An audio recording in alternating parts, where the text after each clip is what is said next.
इस समय जो हालात वहां पे देख रहा हूं मैं, उसे देख के दिल टूट जाता है। एक स्टूडेंट अनरेस्ट ऐसा हो जाए, ये सोचना मुश्किल है। इसके पीछे कोई ना कोई साजिश है। आग लगाने में क्या देर लगती है, एक मॉब को, लोगों को भड़काने में क्या देर लगती है। मेरा ये ख्याल है कि बांग्लादेश आर्मी को इस समय स्टेप वन करके शांति लानी चाहिए। मेरा रिश्ता बांग्लादेश से बहुत पुराना है, जब वो ईस्ट पाकिस्तान होता था। 1971 के युद्ध में मैंने हिस्सा लिया और 22 सॉर्टीज पाकिस्तान एयरफोर्स के खिलाफ और ग्राउंड फोर्सेस के खिलाफ मैं उड़ा। और मेरे पिताजी उस समय ब्रिगेडियर थे, वो तूरा से ढाका की तरफ अपने ब्रिगेड को लेकर आए और 12 दिनों में उन्होंने ढाका को कैप्चर करके लिबरेट किया। रेड क्रॉस ने उन्हें लिबरेटर ऑफ ढाका बुलाया। उनका पूरा नाम था ब्रिगेडियर हरदेव सिंह क्लेर, बाद में मेजर जनरल बने और उनको महावीर चक्र से सम्मानित किया गया इंडियन आर्मी ने। बांग्लादेश की हालत उस समय बहुत बुरी थी। ईस्ट पाकिस्तान में पाकिस्तान आर्मी ने जेनोसाइड, रेप, किलिंग्स बहुत किया हुआ था, बहुत अत्याचार किया हुआ था।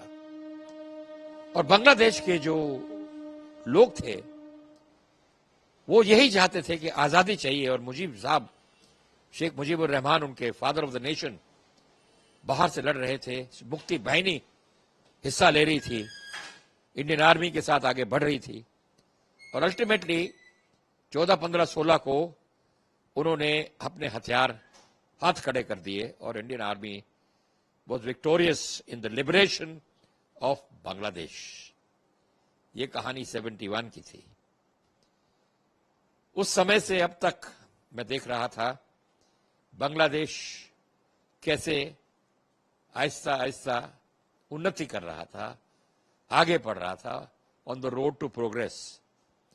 बीच में मुजीब और उनकी फैमिली की हत्या की गई थी। शेख हसीना उस समय बाहर थी। खैर, हर कंट्री में अपने पॉलिटिकल मूवमेंट्स होते हैं और बांग्लादेश में भी हुए। पर इस समय पिछले 10-15 साल से मैं ढाका 3-4 बारी हो आया हूं और मैंने हर साल वहां पे बड़ी अच्छी उन्नति, डेवलपमेंट, इंफ्रास्ट्रक्चर देखा और मैं बहुत खुश था कि हमारे बगल में बगल वाला देश बड़ा स्टेबल हो गया है। मेरे बहुत दोस्त बांग्लादेश में हैं, कुछ आर्मी से रिटायर्ड हैं, कुछ एयरफोर्स से रिटायर्ड हैं, कुछ अच्छे बिजनेसमैन हैं और अभी भी मेरा अच्छा संपर्क उनके साथ है। वो यहाँ हिंदुस्तान आते हैं, मेडिकल ट्रीटमेंट के लिए मिलते हैं, हम लोग बातें, अच्छा फैमिली जैसा रिलेशनशिप है। पर इस समय जो हालात वहां पे देख रहा हूं मैं, उसे देख के दिल टूट जाता है। There is absolutely no control on anything. There is arson, there is riots. इस समय it is the mobs which are controlling everything. कौन इनके पीछे है ये समझना बहुत मुश्किल है, बिकॉज एक स्टूडेंट अनरेस्ट ऐसा हो जाए, ये सोचना मुश्किल है। इसके पीछे कोई ना कोई साजिश है। ठीक है, शेख हसीना की हट गई है, उसको हटा दिया गया है, पर उसके बाद तो ठंडा होना चाहिए था। पर अभी भी आग उगल रही है, लावा गिर रहा है और अब तो लूट, दुकानें तोड़ी जा रही हैं और हिंदुओं पे बड़ा अत्याचार किया जा रहा है।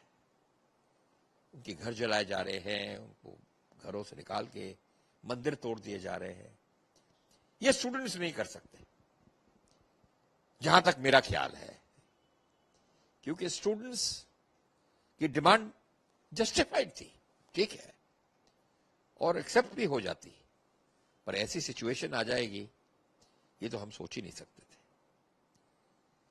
लोग कह रहे हैं इंटरिम गवर्नमेंट आएगी, इंटरिम गवर्नमेंट आएगी। इंटरिम गवर्नमेंट कैसे आएगी जब तक ये लूटिंग, प्लंडर, आर्सन, ये जो दंगेबाजी है, फसाद हो रहा है, ये बंद नहीं होगा। इसको कौन बंद कर सकता है? सिर्फ आर्मी बंद कर सकती है इस समय। पुलिस के ऊपर तो अटैक हो गया है, लोगों को मार दिया गया पुलिस स्टेशन में. So the only potent factor in Bangladesh at the moment is the Bangladesh army, which can bring a little bit of sanity in the people and stop these mobs from going around doing what they are doing. हमारा neighbour country में ये सब हो रहा है, दिल टूट जाता है, क्योंकि हमको हमारे रिलेशंस बांग्लादेश के साथ अच्छे रखने हैं, क्योंकि इसमें यही एक एंट्री है, इनको हमारा साथ होना चाहिए. और उसके आगे हमारा असम, मेघालय, त्रिपुरा, नॉर्थ ईस्ट है, उधर से चाइनीज अपना दम लगा रहे हैं. म्यांमार में प्रॉब्लम हो चुका है. और अब हमको डर यह है कि जो एजेंट्स हैं जो ये चीजें करा रहे हैं, इंडिया में ना इन्फिल्ट्रेट कर दें और असम में कोई प्रॉब्लम्स ना क्रिएट करें. UK it does not require a mass majority to create problems. आपको अगर टोटल पॉपुलेशन में 3.5% लोग भी रेडिकल बन जाए, दे कैन क्रिएट प्रॉब्लम्स. और आग लगाने में क्या देर लगती है, एक मॉब को लोगों को भड़काने में क्या देर लगती है. मेरा ये ख्याल है कि बांग्लादेश आर्मी को इस समय स्टेप वन करके शांति लानी चाहिए. There should be curfew initially, people should go back home, looting, arson should stop, people should get a sense of security in them.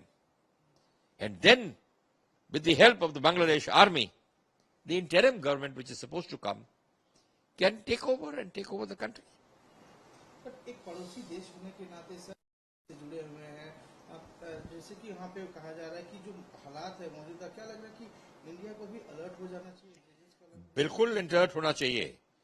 To begin with एक 71 जैसी सिचुएशन नहीं आनी चाहिए जहां पे millions of people crossed over into India because of genocide, and India accepted them because हम लोग नहीं चाहते थे कि लोग खामोखा मारे जाएं, औरतों के ऊपर अत्याचार रुक जाए.